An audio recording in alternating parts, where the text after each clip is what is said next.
نعوذ بالله من الشيطان الرجيم بسم الله الرحمن الرحيم السلام عليكم ورحمة الله وبركاته وعليكم السلام ورحمة الله وبركاته.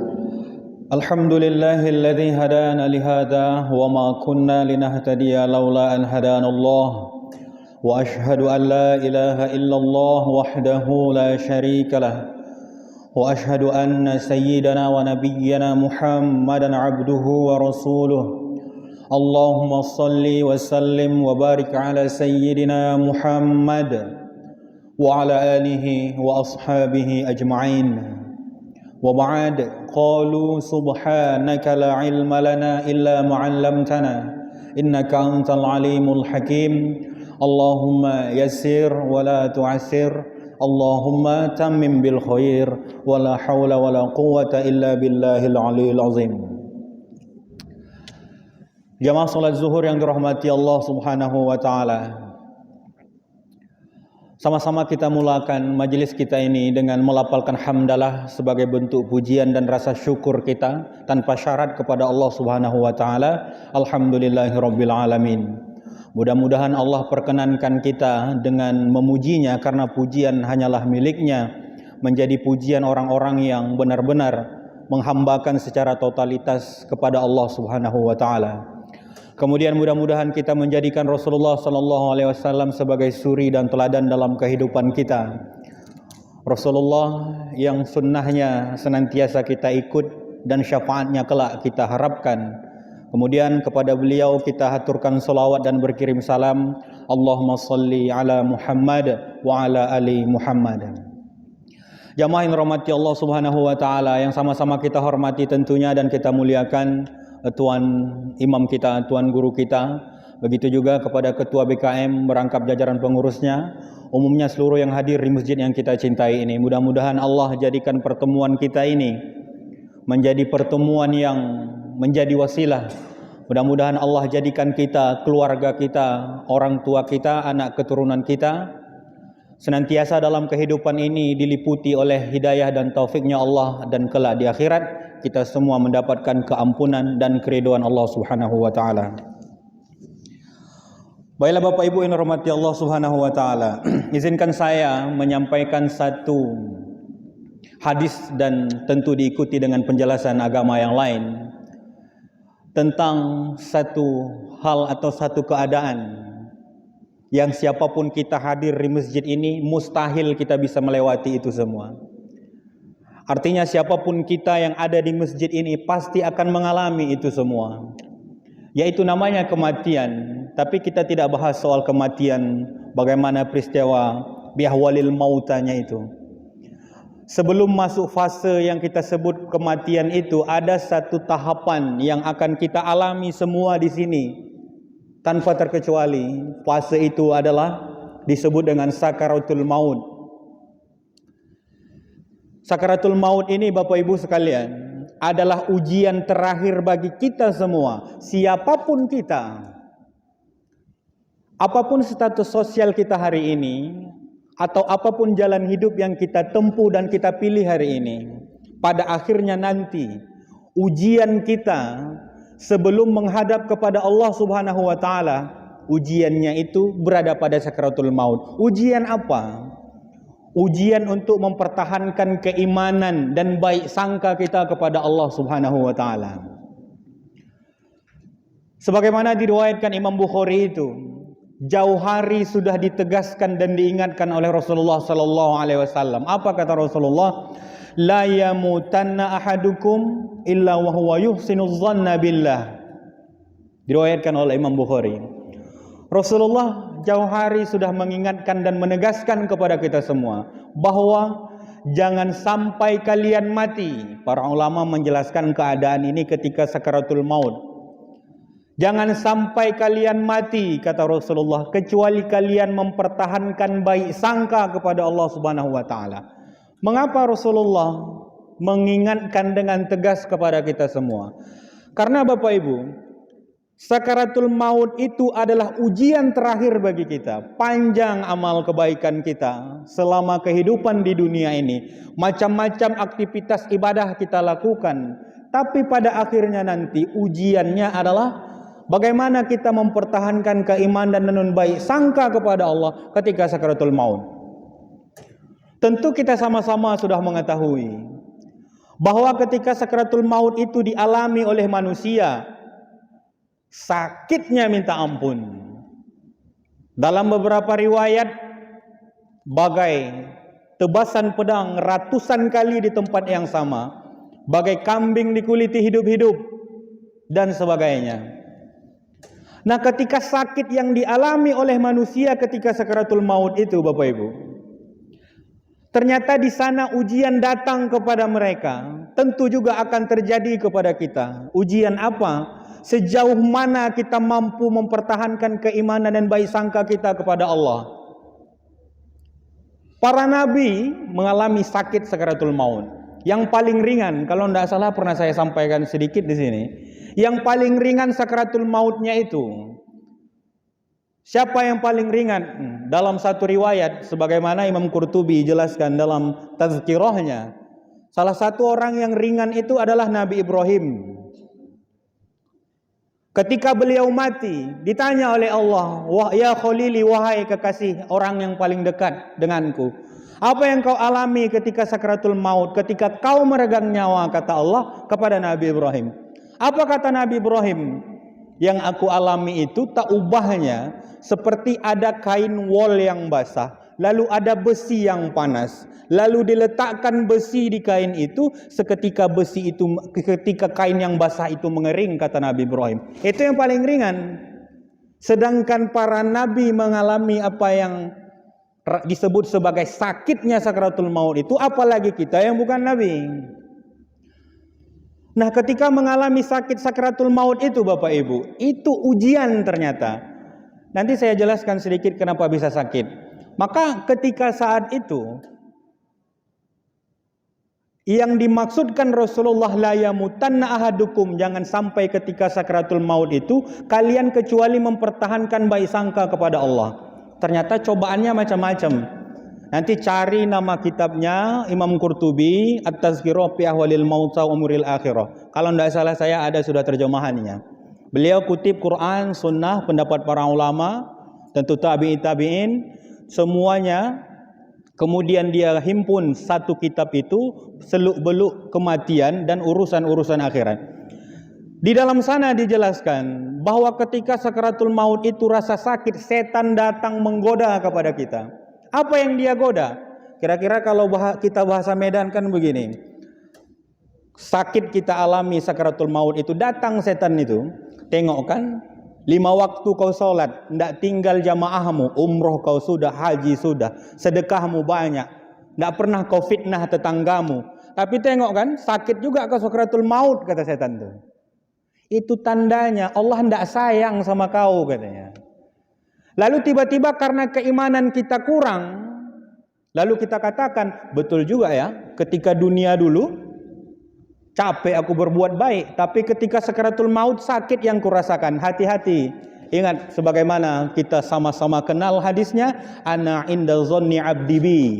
Ketika saat itu manusia meyakini, ketika dia merasakan sakit itu, dia yakin bahwa Allah tinggalkan dia, maka Allah betulan tinggalkan dia. Itu maknanya, jangan sampai kita berburuk sangka kepada Allah sesakit apapun yang kita alami ketika sakaratul maut nanti. Mengapa demikian? Nah, Rasulullah jauh hari juga sudah mengingatkan, may yuridillahu khairan yusibu minhu. Apa maksudnya? Salah satu maknanya ketika Allah menghendaki kebaikan kepada seseorang, maka Allah akan titipkan ujian kepada dia. Apa artinya? Masih mengutip Imam Qurtubi tadi, ternyata ketika kita nanti mengalami rasa sakit sakaratul maut, kata penjelasan Imam Qurtubi tadi, sebanyak itulah dosa kita berguguran. Kita tidak tahu di mana kita mati, Bapak Ibu, tapi pastinya kita mati. Kita tidak tahu nanti ketika sakaratul maut, ketika kita mengalami sakaratul maut, ya kali ada orang yang nengok kita. Kalau tiba-tiba kita mati di atas tempat tidur sendiri, keluarga lagi entah di mana, lalu siapa yang menjaga diri kita untuk istiqomah dalam keimanan? Itulah maknanya laqinu mautakum. Rasulullah mengajarkan kepada kita talkinkan mayit itu, yang salah satu maknanya ketika sakaratul maut, la ilaha illallah, la ilaha illallah. Kita tahu itu semua. Maknanya itu supaya orang yang lagi sekarat itu mampu mempertahankan keimanannya, dia tidak berburuk sangka kepada Allah. Jadi kalau tidak ada orang yang mentalkinkan kita, ketika itu kita sendiri, keluarga entah di mana, teman entah di mana, lalu tiba-tiba datang ajal kepada kita, kita alami sakaratul maut, bagaimana kita menghadapi? Maka itu maksud saya hari ini kita untuk saling mengingatkan itu semua. Kalau nanti kita mengalami rasa sakit ketika sakaratul maut, dan pasti itu kita alami, maka ingat kata Rasulullah, la yamutanna ahadukum illa wa huwa yusinul dzanna billah. Jangan sampai kita berburuk sangka kepada Allah. Sakit kali sakaratul maut ni bah, Allah tidak sayang sama aku. Kalau sampai itu diucapkan, ana inda dhanni abdi bi, kalau kita duga Allah tidak sayang sama kita, maka Allah betulan kabulkan bahwa dia nanti tidak sayang sama kita. Tetaplah jaga baik sangka kita kepada Allah. Maka pada saat itu datang setan menggoda, katakan bahwa rasa sakit yang aku alami ketika sakaratul maut ini bukan berarti Allah tinggalkan aku, tetapi tanda Allah menggugurkan dosaku. Jauh hari Rasulullah sudah mengingatkan, mayyuridillahu khairan yusibu minhu. Artinya Allah kasih ujian terakhir kepada kita, ujian sakaratul maut namanya. Kalau kita lolos tetap menjaga baik sangka kepada Allah, maka itulah yang kita harapkan terjadi, disebut dengan kematian yang husnul khotimah. Maka itu saking kita harus saling mengingatkan itu semua, dan mudah-mudahan Allah senantiasa menjaga bagaimana diri kita untuk istiqomah, dan menjaga diri kita untuk sengaja menjaga baik sangka kita kepada Allah Subhanahu wa taala. Itu yang menjadi satu pembahasan khusus di dalam majelis kita kali ini. Tetapi Bapak Ibu sekalian yang rahmati Allah Subhanahu wa taala, sebenarnya begini, masih kita bahas apa yang disampaikan oleh Imam Al-Qurtubi tadi. Ukuran orang itu ketika dia nanti mengalami sakaratul maut, apakah dia mampu menjaga keimanannya? Apakah dia mampu atau berhak mendapatkan kematian yang husnul khotimah? Karena dinilai berhasil melewati fase sakit sakaratul maut, ternyata bisa ditengok selama di dunia ini. Artinya begini, orang yang mampu menjaga baik sangkanya kepada Allah ketika sakaratul maut adalah orang yang juga mampu menjaga baik sangkanya selama di dunia ini. Ada tidak orang yang sulit menjaga baik sangka kepada Allah? Dalam arti, na'udzubillah, kalau selama di dunia dia tidak mampu menjaga baik sangkanya kepada Allah, maka na'udzubillah ketika nanti sakaratul maut, ketika dia mau meregang nyawa, dia sulit juga menjaga baik sangkanya kepada Allah. Itulah yang na'udzubillah disebut dengan kematian yang su'ul khotimah. Jadi bisa ditengok, apakah kita orang yang bisa mempertahankan baik sangka kepada Allah, atau malah sebaliknya, tengok selama di dunia ini. Sederhananya begini, bagaimana keadaan iman kita ketika merespon apa yang diberikan Allah sebagai ujian hidup? Paling enak itu biar enak satu, ada hadis kudusi yang yang disusun Imam Ghazali, nama kitabnya Al-Mawa'idz fil Ahadisil Qudusiyah. Itu hadis keduanya kira-kira begini, bahwa Allah mengatakan melalui lisannya Rasulullah sallallahu alaihi wasallam, man asbaha hazinan 'ala dunya faka'annama asbaha sakhiton 'alayya. Bahwa kata Allah, siapa orang yang ketika dia bangun pada pagi hari lalu dia pesimis, galau, berpikiran negatif terhadap urusan dunianya, maka orang itu kata Allah seolah-olah marah kepada Allah.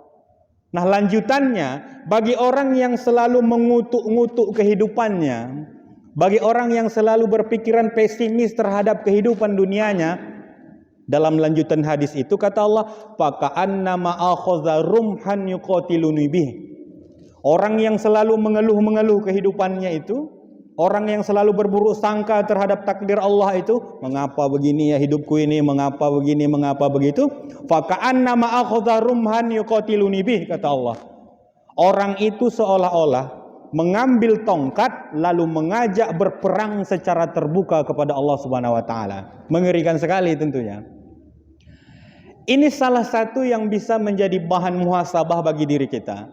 Selama ini ketika merespon persoalan kehidupan, mampu tidak kita menjaga baik sangka kita kepada Allah? Atau kita ini malah banyak mengeluhkan kehidupan, malah meragukan Allah memberikan takdir yang sangat bijaksana kepada kita?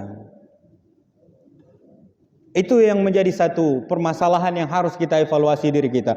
Apakah kita termasuk orang yang selama ini mampu menjaga baik sangka kita kepada Allah? Tentulah kita beda-beda ujiannya. Ada yang mungkin lagi diuji dalam kehidupan yang berat. Ada mungkin sedang ujiannya permasalahan kerja, keluarga, dan sebagainya. Tetapi percayalah, tidak ada satupun di dunia ini manusia yang tidak diberikan beban ujian hidup oleh Allah Subhanahu wa taala. Nah, masalahnya, apakah seseorang itu mampu menjadikan ujian itu sebagai proses untuk memperkuat keimanannya, sebagai proses untuk memperkuat dirinya untuk senantiasa menjaga baik sangkanya kepada Allah Subhanahu wa taala. Nah, tetapi Bapak Ibu yang dirahmati Allah Subhanahu wa taala, artinya tadi, kalau kita selama kehidupan dunia ini, sebelum kita mengalami fase sakaratul maut, maka pastinya kita harus menjaga baik sangka kita kepada Allah. Sederhana sekali sebenarnya. Dalam akidah kita, dalam i'tikad kita, kita kan meyakini secara pasti bahwa segala sesuatu adalah berdasarkan takdir Allah Subhanahu wa taala. Tidak ada sesuatu yang luput dari pengetahuan Allah. Itu yang pertama. Yang kedua, kita juga meyakini secara pasti bahwa Allah adalah Tuhan yang maha adil dan bahwa Allah adalah Tuhan yang maha bijaksana. Maka pastinya mustahil Allah itu salah dalam menetapkan takdir kepada kita. Maka kalau demikian keimanan kita udah selesai ini urusan. Maka soal penyesalan kita di masa lalu atau ketakutan kita menghadapi masalah saat ini atau khawatirnya kita urusan masa depan, maka katakan kepada diri kita, kita tidak takut. Kenapa? Karena segala sesuatu adalah ditakdirkan oleh Allah Subhanahu wa taala, dan Allah Subhanahu wa taala adalah Tuhan yang maha adil, adalah Tuhan yang maha bijaksana. Jadi mustahil Allah salah dalam menetapkan takdir kepada kita. Itu selesai. Jadi para ulama mengajarkan, kalau lagi ada permasalahan yang mengganggu rasa keimanan dan hubungan kita kepada Allah, maka segera ketuk keimanan kita, katakan kepada diri kita seperti yang tadi, bahwa mustahil Allah salah dalam menetapkan takdir kepada kita. Itu yang pertama. Yang kedua adalah, kalau udah berat kali, Rasulullah juga mengajarkan, juga dijelaskan, diriwayatkan oleh Imam Bukhari, ada mungkin orang yang diuji secara harta, saking parahnya mungkin kemiskinannya sudah ekstrim, atau ada orang yang diuji lagi sakit, bahwa sakitnya dalam ukuran medis sulitlah sembuh, lalu kemudian dia merasa mau mati saja. Atau mungkin ada orang yang sikit-sikit ngomong mati bagus ini, bagus mati aja aku, bagus mati aja aku. Ternyata itu tidak dibenarkan dan kita tentu tahu itu tidak benar. Tetapi agama kita ini adalah agama yang sangat luas sekali, dan Rasulullah juga tahu semua itu akan dialami oleh umatnya. Mungkin satu keadaan ketika seseorang mengalami satu masalah yang hampir mustahil dia selesaikan, lalu dia rasa-rasanya eloklah mati, kira-kira begitu. Maka jangan katakan demikian. Lalu Rasulullah mengajarkan kepada kita, apabila ada ujian hidup yang berat, hampir-hampir rasanya adalah mati yang menjadi solusinya, tetapi bukan untuk berburuk sangka kepada Allah, maka angkat tangan kita, mohon doa kepada Allah. Apa doanya? Rasulullah mengajarkan, Allahumma ahyini makanatil hayatu khairan li wa tawaffani idza kanatil wafatu khairan li. Ini di dalam riwayat Imam Bukhari. Bahwa kita berdoa kepada Allah, ya Allah, hidupkan aku ya Allah, kalau memang kehidupan itu yang lebih baik bagiku. Tetapi ya Allah, wafatkan saja aku ya Allah, kalau seandainya wafat itu, kematian itu yang lebih baik bagiku ya Allah. Maka kata para ulama, kalau kita serius berdoa dengan doa yang diajarkan Rasulullah tadi, kalau seandainya takdir umur kita masih untuk kita hidup, maka segera Allah kasih jalan. Tapi kalau seandainya takdir kita itu sudah mau wafat, maka Allah akan berikan kewafatan yang disebut dengan wafat atau mati husnul khotimah tadi. Maka ini salah satu ajaran agama kita Bapak Ibu yang dirahmati Allah Subhanahu wa taala. Bagaimana kemudian keimanan kita bukan hanya di ruang-ruang privat kita saja, hanya urusan soal ibadah kita saja, tetapi keimanan kita sesungguhnya adalah menjadi modal kita dalam menghadapi segala macam bentuk ujian hidup yang diberikan Allah Subhanahu wa taala. Saya pikir Bapak Ibu mengetahui itu semua. Dan tentunya kita sudah sangat mengerti bahwa apapun yang terjadi dalam kehidupan kita, kita mustahil bisa melepaskan diri kita dari bagaimana tuntunan agama yang diwahyukan oleh Allah kepada Rasulullah ini. Tentu agama Islam itu. Tetapi ini hanya saling mengingatkan karena memang Rasulullah jauh hari sudah memprediksi bahwa umatnya itu pasti akan mengalami hal yang demikian. Tapi jangan takut, agama memberikan satu ajaran yang sangat utuh yang menuntun kita sampai nanti kita mati, tidaklah mati yang sia-sia atau su'ul khotimah, tapi nanti berdampak pada kematian yang husnul khotimah. Baik Bapak Ibu yang dirahmati Allah Subhanahu wa taala, sedikit lagi, ada 10 menit lagi. Nah, la yamutanna ahadukum illa wa yusinu dzanna billah. Artinya nanti pada akhirnya siapa yang mati ketika sakaratul maut mampu menjaga baik sangka kepada Allah, maka matilah dia dalam kematian husnul khotimah. Salah satu yang pertama tadi, dia bisa dilihat selama kehidupan dia mampu menjaga baik sangka kepada Allah. Dia mampu mengkondisikan keimanannya dalam merespon semua ujian yang diberikan Allah Subhanahu wa taala.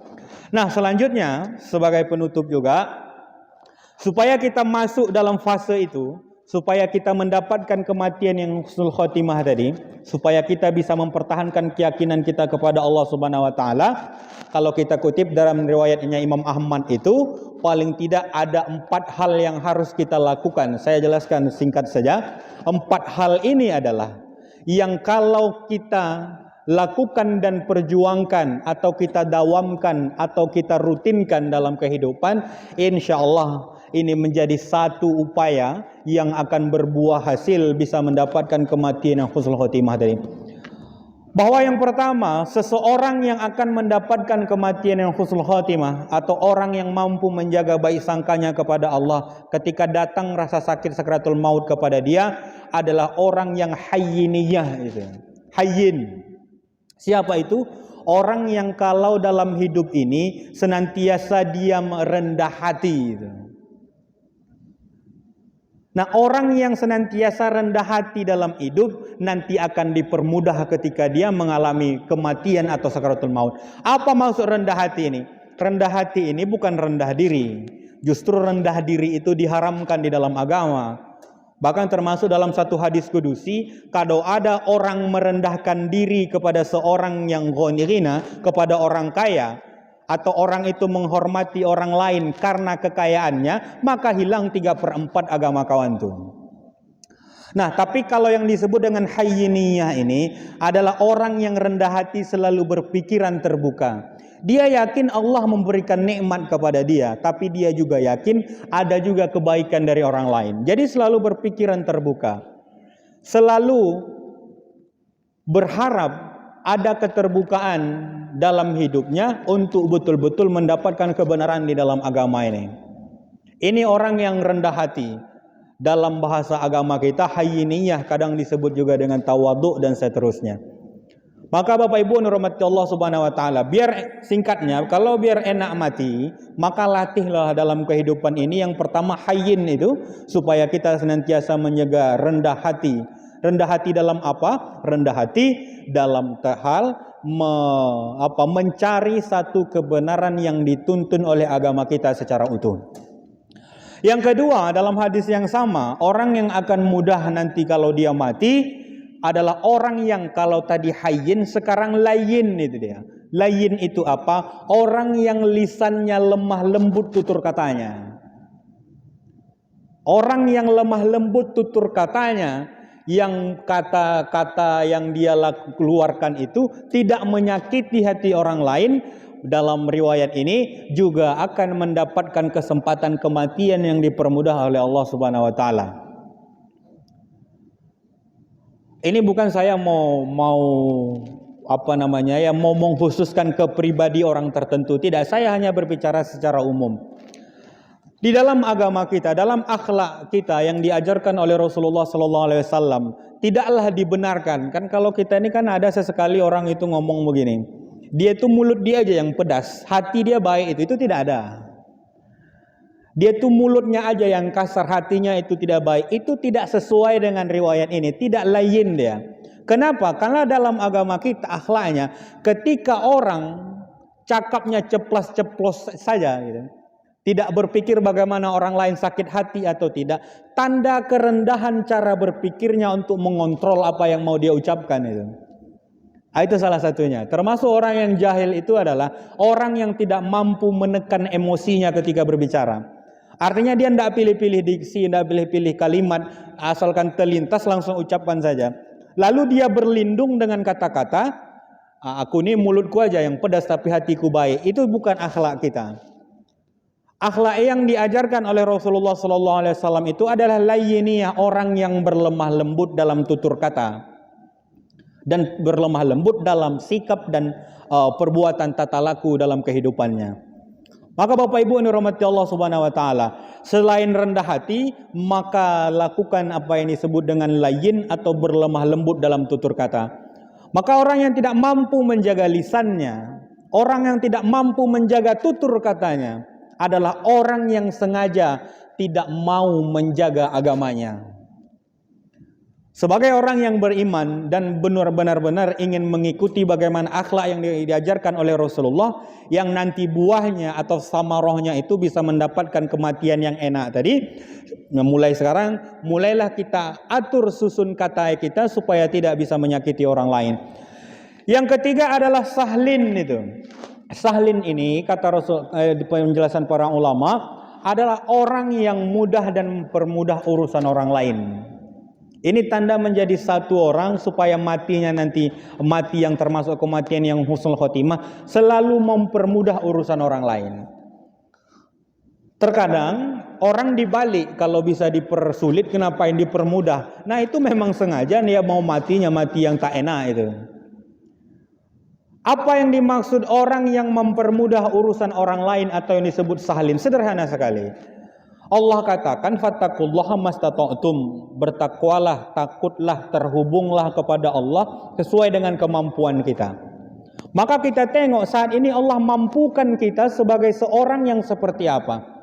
Ada orang yang dimampukan Allah sebagai dosen umpamanya, sebagai guru, sebagai tenaga pengajar. Maka kemampuan itu harus dia gunakan untuk mempermudah urusan orang lain, jangan mempersulit. Kalau memang mempersulit, berarti dia mau mempersulit dirinya untuk bertemu dengan Allah Subhanahu wa taala. Ada orang yang diberikan Allah kemampuan untuk memimpin, maka gunakan kepemimpinan itu untuk mempermudah urusan orang lain. Jangan mentang-mentang kita punya kuasa lalu kita merasa itu menjadi kesempatan untuk mempersulit orang lain. Kecuali kita memang berani untuk menghadapi kematian yang dipersulit oleh Allah Subhanahu wa taala. Itu fundamental sekali yang mau kita itu fundamental sekali urusan di dalam kehidupan itu. Sebagai muslim yang bercita-cita mendapatkan kematian, coba kita evaluasi, kita muhasabah. Apa yang disanggupkan Allah kepada kita? Saat ini kita sebagai seorang yang seperti apa? Apa yang kita emban? Kira-kira sederhananya begitu. Lalu kemudian yang disanggupkan Allah itu, sudahkah kita mempermudah urusan orang lain? Atau malah itu memberikan kita rasa gengsi untuk mempersulit kehidupan orang lain?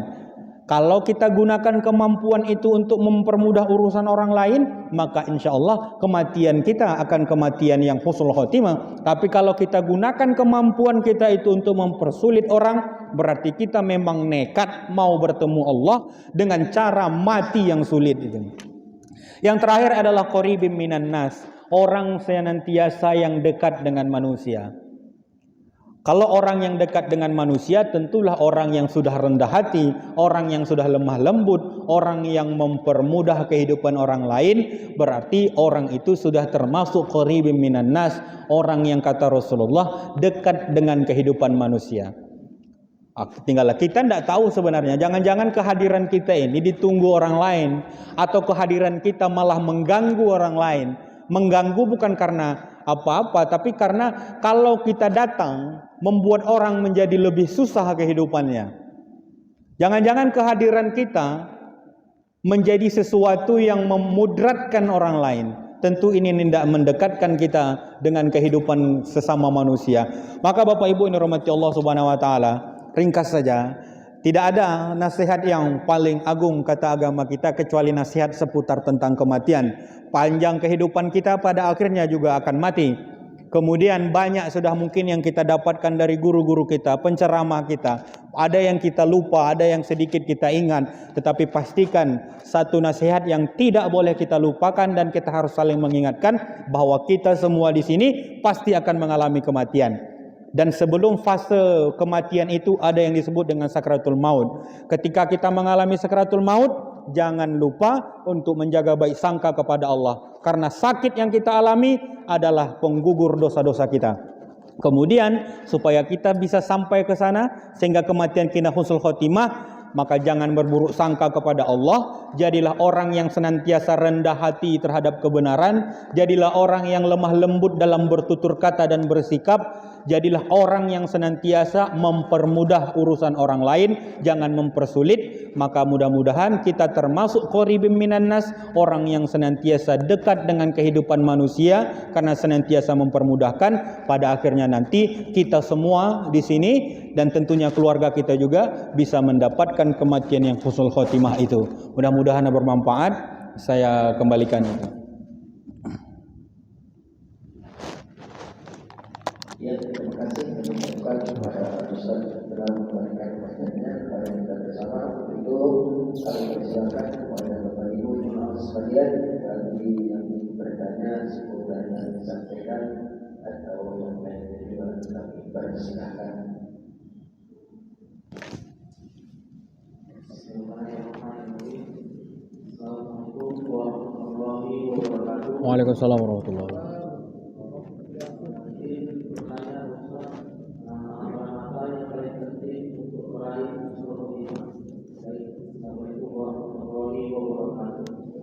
Baik, itu menjadi pertanyaan yang menjadi pertanyaan panjang dan termasuklah itu salah satu alasan hampir 500-an atau 600-an halaman lebih kurang Imam Qurtubi itu tulis kitab Tazkirah Ahlil Maut wa Umuril Akhirah itu.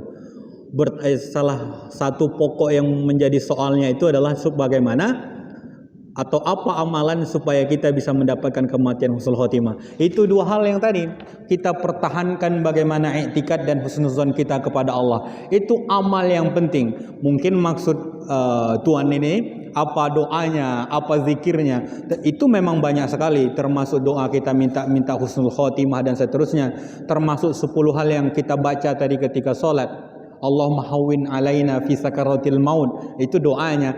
Tetapi amal yang paling puncak dan paling tingginya itu adalah bagaimana mempertahankan diri kita, i'tikad kita, maksud saya keyakinan kita bahwa Allah mustahil dalam menetapkan takdir, mustahil Allah itu salah dalam menetapkan takdir kepada kita. Itu menjadi amalan yang paling direkomendasikan para ulama. Artinya ketika banyak persoalan kehidupan yang kita lakukan, yang kita alami, ketika kita melakukan ini, melakukan itu, memilih jalan ini, memilih jalan itu, tentu ada ujiannya. Lalu ketika ujian itu datang, apa yang pertama kali kita menjadi respon diri kita terhadap itu yang menjadi amalan yang paling penting. Amal itu kan ada amalan lisan, kita berdoa, ada amalan hati. Amalan hati itu tadilah termasuk amalan bagaimana kita menjaga baik sangka kepada Allah. Itu amal yang utama itu, Tuhan. Bagaimana kemudian kita bisa menjaga baik sangka kita kepada Allah Subhanahu wa taala. Maka latihannya itu ketika mau mulai mengeluh, ngapa hidup begini ya, mengapa begini ya, cemana ke depannya ya, kenapa kehidupanku yang lalu begini ya, bukan sebagai penyesalan dosa ya, tapi soal mungkin sesuatu yang tidak tercapai secara duniawi. Maka ketika masalah itu datang, ketika pikiran semacam itu datang, maka segera katakan kepada diri kita bahwa mustahil Allah salah dalam menetapkan takdir kepadaku. Maka itulah amal yang paling penting untuk kita jaga, yakni menjaga baik sangka kepada Allah Subhanahu wa taala. Ya, kami persilakan kembali kepada Bapak Ibu sekalian bagi yang ingin bertanya kami persilakan.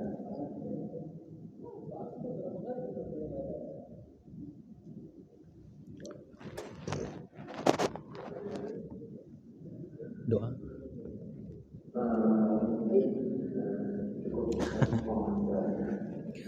Baik Bapak Ibu yang dirahmati Allah Subhanahu wa taala, sampailah kita di penghujung pertemuan kita saat ini.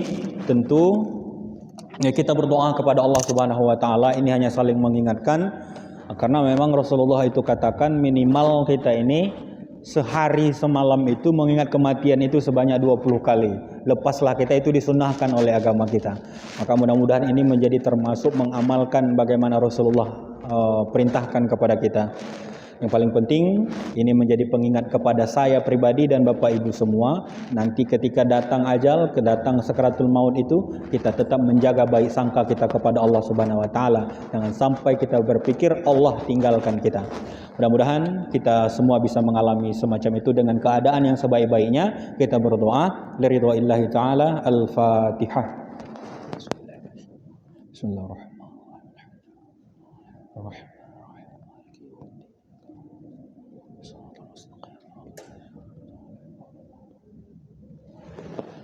A'udzu billahi minasyaitonir rajim. Bismillahirrahmanirrahim. Alhamdulillahirabbil alamin wassalatu wassalamu ala asyrafil anbiya'i wal mursalin wa ala alihi wa ashabihi ajma'in. Allahumma shalli wa sallim wa barik ala sayyidina Muhammad wa ala alihi wa sahbihi ajma'in.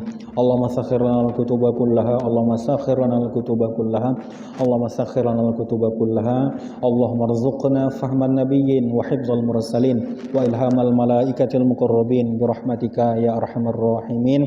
Rabbana atina fid dunya hasanah wa fil akhirati hasanah wa qina adzaban nar. Wa sallallahu wasallam alaihi walhamdulillahi rabbil alamin. Billahi taufiq wal hidayah. Wassalamu alaikum warahmatullahi wabarakatuh. Waalaikumsalam warahmatullahi wabarakatuh. Kami ucapkan